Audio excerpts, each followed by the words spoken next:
tidak euforia yang berlebihan. Kita semuanya harus percepat proses vaksinasi ini dan tetap taat terhadap protokol kesehatan. Terutama memakai masker. Assalamualaikum warahmatullahi wabarakatuh. Selamat sore, salam sejahtera untuk kita semuanya. Saya akan menyampaikan perkembangan kasus positif, kematian, perawatan rumah sakit, serta kebijakan dari 6 negara yang tengah mengalami kenaikan kasus akibat Omikron. Saat ini setidaknya sudah 150 negara yang memiliki kasus Omikron dengan lebih dari 500.000 kasus Omikron terdeteksi. Ke-6 negara ini masuk ke dalam 10 besar negara dengan kasus Omikron terbanyak, berkisar antara 3.000 sampai dengan 160.000 kasus. Jika dilihat secara umum, maka ke-6 negara ini menunjukkan kenaikan kasus positif yang cukup signifikan dengan diikuti sedikit kenaikan pada kematian dan kebutuhan perawatan rumah sakit. Berbagai kebijakan yang diterapkan terkait penggunaan masker, pengaturan kegiatan umum, mobilitas, dan syarat PPLN atau pelaku perjalanan luar negeri berbeda-beda antar satu negara dengan negara lainnya. Peningkatan kasus positif terjadi cukup signifikan, di mana pertama Italia, kasus naik 122 kali lipat menjadi 1,3 juta kasus per minggu. Yang kedua adalah Australia, kasus naik 62 kali lipat menjadi 760.000 kasus per minggu.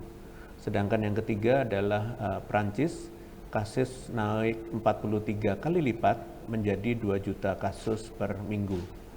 Dan yang keempat, Kanada, kasus naik 18 kali lipat menjadi 320.000 kasus per minggu. Dan yang kelima, Amerika Serikat, kasus naik 11 kali lipat menjadi 5,6 juta per minggu. Dan yang terakhir, Inggris, kasus naik 2 kali lipat menjadi 700.000 kasus per minggu. Kenaikan kasus positif yang sangat signifikan ini diikuti juga dengan kenaikan kebutuhan perawatan rumah sakit, di mana proporsi kasus yang membutuhkan perawatan rumah sakit paling tinggi terdapat di Kanada, di mana 3,14% dari total kasus mingguannya atau 10.000 kasus dirawat di rumah sakit. Sedangkan Inggris, di mana 2,84% dari total kasus mingguannya, yaitu 20.000 kasus, dirawat di rumah sakit, dan Amerika Serikat, di mana 2,6% total kasus mingguannya, atau 151.000 orang, dirawat di rumah sakit. Kenaikan kasus yang signifikan di 6 negara ini nyatanya juga diikuti dengan tren kematian yang juga mulai memperlihatkan kenaikan, meskipun tidak signifikan. Kenaikan paling signifikan terjadi di Australia, yaitu naik 10 kali lipat menjadi 378 kematian dalam 1 minggu. Diikuti Kanada naik 8 kali lipat menjadi 846 kematian. Sedangkan Prancis naik 7 kali lipat menjadi 1.546 kematian. Italia naik 5 kali lipat menjadi 2.126 kematian. Inggris naik 4 kali lipat menjadi 1.908 kematian. Dan terakhir, Amerika Serikat naik 2,7 kali lipat menjadi 12.043 kematian. Hal ini menunjukkan bahwa tingginya kenaikan kasus positif di 6 negara tersebut sejalan dengan kenaikan tren jumlah orang yang membutuhkan perawatan rumah sakit dan tren kematian. Namun sayangnya 5 dari 6 negara tersebut tidak mewajibkan pelaku perjalanan luar negeri untuk karantina pada saat memasuki negaranya. Hanya Prancis yang menerapkan kebijakan wajib karantina, sedangkan negara lainnya hanya menutup kedatangan dari negara berisiko tinggi saja. Berkaca pada kondisi kasus berbagai negara di dunia yang mengalami kenaikan tersebut, penting bagi kita untuk menjaga kondisi kasus di Indonesia agar tetap terkendali. 2 upaya kuncinya adalah yang pertama, penguatan pada pintu masuk kedatangan, Dan yang kedua, pengendalian transmisi lokal.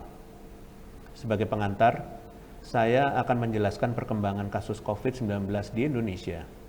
Saat ini jumlah kasus positif nasional mengalami peningkatan dalam 3 minggu terakhir, yaitu meningkat 5 kali lipat dari 1.123 kasus menjadi 5.454 kasus. Namun, peningkatan kasus positif ini tidak diikuti dengan peningkatan kematian.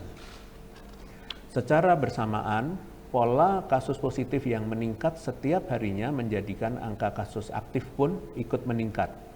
Pada minggu ini, kasus aktif berjumlah 8.605 kasus, di mana naik lebih dari 3.000 dibandingkan dengan minggu lalu yang hanya 5.494 kasus.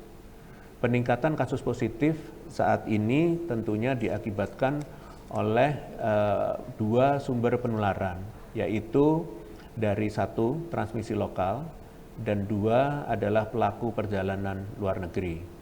Saat ini kasus positif nasional lebih banyak didapati dari transmisi lokal dibanding pelaku perjalanan luar negeri. Bahkan per tanggal 15 Januari 2022, 63% kasus positif merupakan transmisi lokal. Sedangkan untuk data pelaku perjalanan luar negeri menunjukkan peningkatan, namun tidak lagi mendominasi sebagai sumber penularan.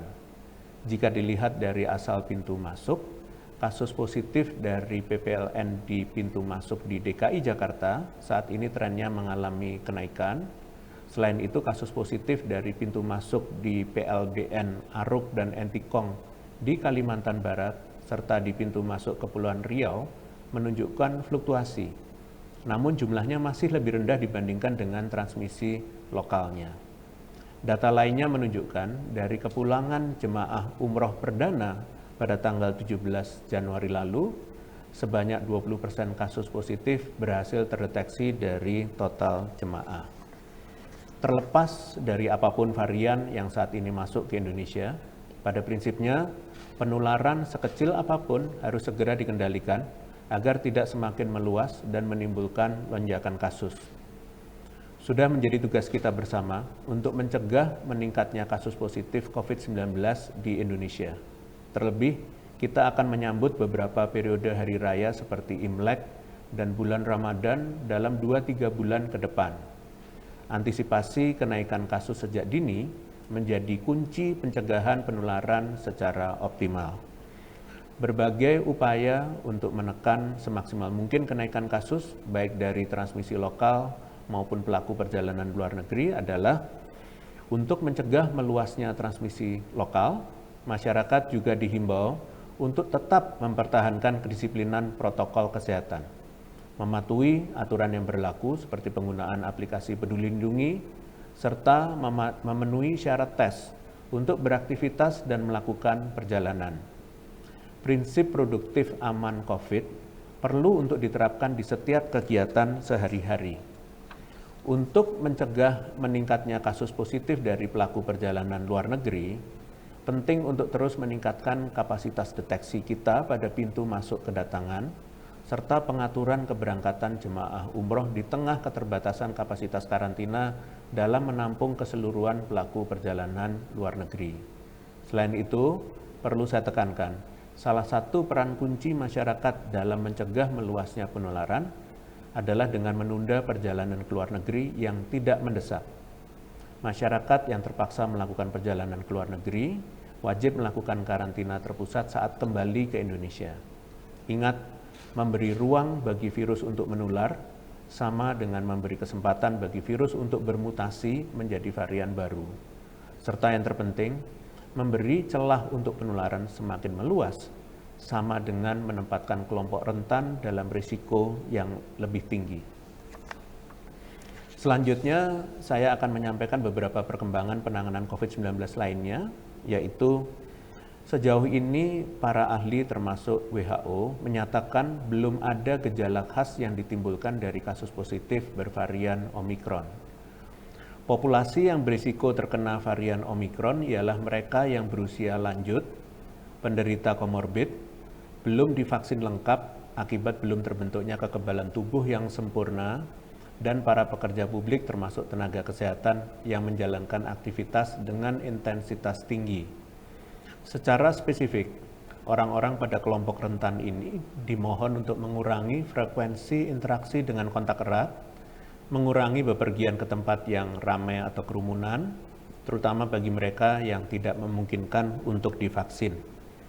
Menyikapi hal tersebut sesuai arahan Presiden dengan tren kenaikan kasus Omikron untuk meminimalisir kegiatan tatap muka seperti bekerja dari kantor dengan sistem WFH dan meminimalisir mobilitas ke luar negeri jika tidak dalam keadaan mendesak, maka telah dirilis Instruksi Menteri Dalam Negeri baik di wilayah Jawa Bali melalui Inmendagri nomor 3 tahun 2022 dan di wilayah Sumatera, Nusa Tenggara, Kalimantan, Sulawesi, Maluku, dan Papua melalui Inmendagri nomor 4 tahun 2022 dengan rincian dirubahnya intensitas penyesuaian level kabupaten kota di wilayah Jawa Bali menjadi per 1 minggu sehingga akan dilakukan evaluasi level kabupaten kotanya pada tanggal 24 Januari 2022 mendatang.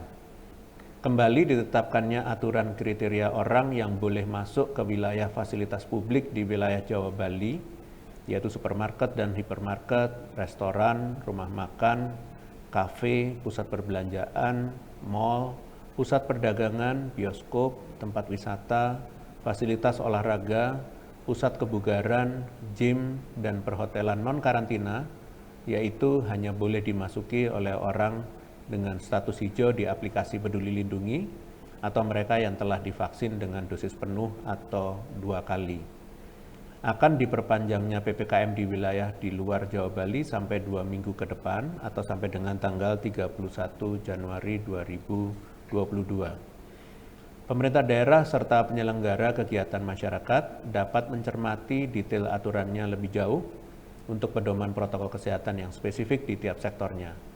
Mohon untuk terus diupdate sesuai dinamika kondisi kasus dan terus melakukan pengendalian COVID-19 lainnya, khususnya bagi daerah-daerah dengan kasus COVID-19 dan intensitas mobilitas yang tinggi dan berdekatan. Pemerintah berupaya keras melakukan perbaikan berkelanjutan demi menekan penularan virus di komunitas melalui kebijakan efektif yang berlandaskan data dan fakta ilmiah. Untuk itu, ke depannya kebijakan akan terus adaptif. Mari kita bersama-sama bertahan untuk melawan COVID-19 bersama dengan disiplin menjalankan protokol kesehatan dan tetap produktif beraktivitas dengan hati-hati. Demikian konferensi pers hari ini. Saya lanjutkan dengan sesi tanya-jawab media. Selamat sore, Prof. Telah masuk beberapa pertanyaan dari rekan-rekan media. Pertama dari Priscila Jak TV. Bagaimana update data jumlah kasus yang terpapar berbagai varian COVID-19 termasuk Omikron di Indonesia? Baik, terima kasih Jak TV. Saya perlu sampaikan bahwa kondisi kasus Indonesia yang dikontribusikan oleh berbagai varian masih terbilang terkendali. Namun memang ada peningkatan kasus selama 1 bulan terakhir. Dan berdasarkan data GIS8 yang dapat diakses secara umum, per 20 Januari 2022, diketahui di Indonesia dalam 1 bulan terakhir telah dilaporkan kasus Omikron sebanyak 817 kasus, kasus Delta sebanyak 352 kasus, dan kasus Alpha dan Beta sebanyak 0%.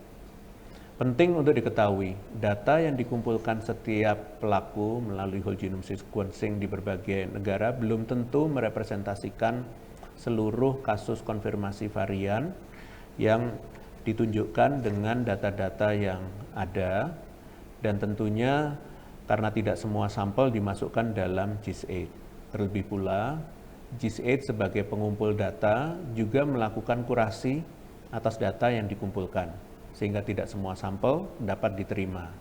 Sehingga dashboard ini dapat kita gunakan untuk mengetahui gambaran kondisi kasus terkini. Pemerintah berharap pengumuman update kasus yang diberikan dalam setiap kesempatan dapat menjadi pengingat kita semua untuk senantiasa mawas diri terhadap kedisiplinan kita sebagai bentuk kontribusi mengendalikan angka kasus COVID-19 nasional. Terima kasih atas jawabannya, Prof. Berikutnya, pertanyaan dari Titin Supriyatin, Merdeka.com, dan fatberita1.com. Pemerintah memperkirakan puncak penularan Omikron pada Februari sampai awal Maret dengan mengacu pada negara-negara yang sudah mengalami. Apakah model ini adalah kecenderungan yang tidak bisa dihambat? Lalu, di mana saja dan berapa besar kapasitas fasilitas isolasi dan karantina terpusat? Terima kasih Merdeka.com dan Berita1.com.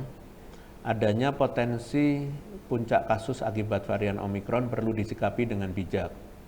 Prediksi ini seyogianya dapat menjadi pengingat agar kita harus selalu waspada. Namun, kita juga harus optimis bahwa Indonesia bisa mencegah adanya lonjakan kasus. Karena prediksi masih bisa kita ubah dengan usaha yang sungguh-sungguh, yaitu dengan melakukan protokol kesehatan 3M.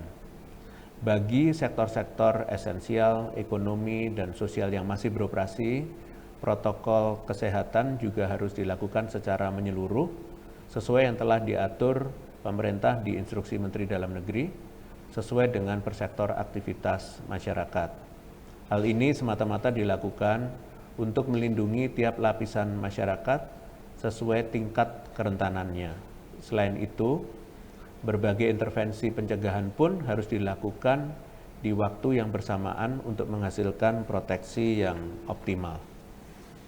Untuk pertanyaan yang kedua terkait fasilitas isolasi dan karantina terpusat, berdasarkan data pertanggal 20 Januari 2022, diketahui bahwa fasilitas karantina terpusat tersebar di wisma dan hotel, yaitu Rusun Nagrak Cilincing dengan bor 24,9% dari 7.040 bed yang tersedia, kemudian Rusun Pasar Rumput Manggarai dengan bor 58% dari 5.946 bed yang tersedia. Sedangkan Wisma Atlet Pademangan dengan bor 56,6% dari 5.796 bed yang tersedia, serta 134 hotel dengan total bor 45,8%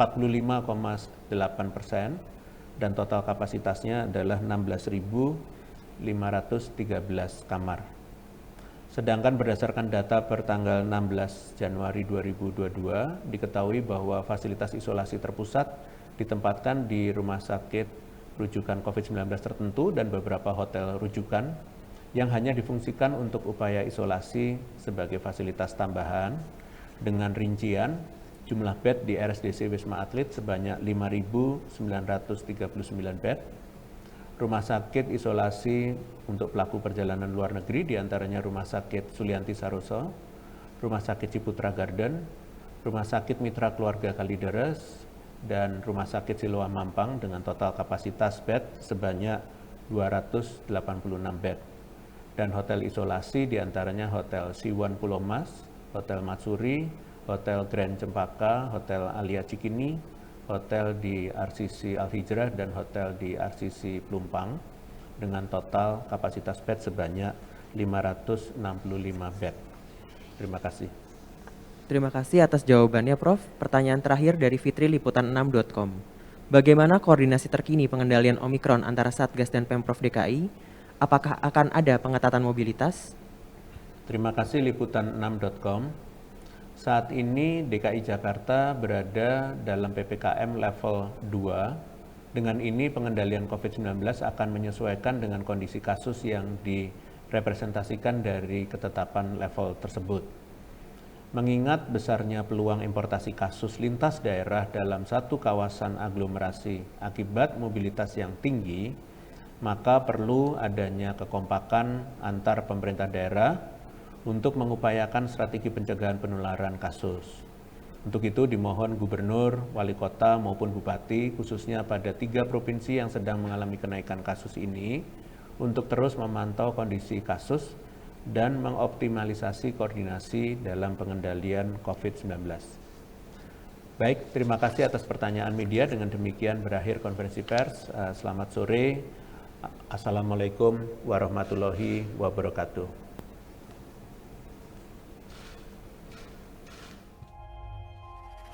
tidak euforia yang berlebihan, Kita semuanya harus percepat proses vaksinasi ini dan tetap taat terhadap protokol kesehatan. terutama memakai masker.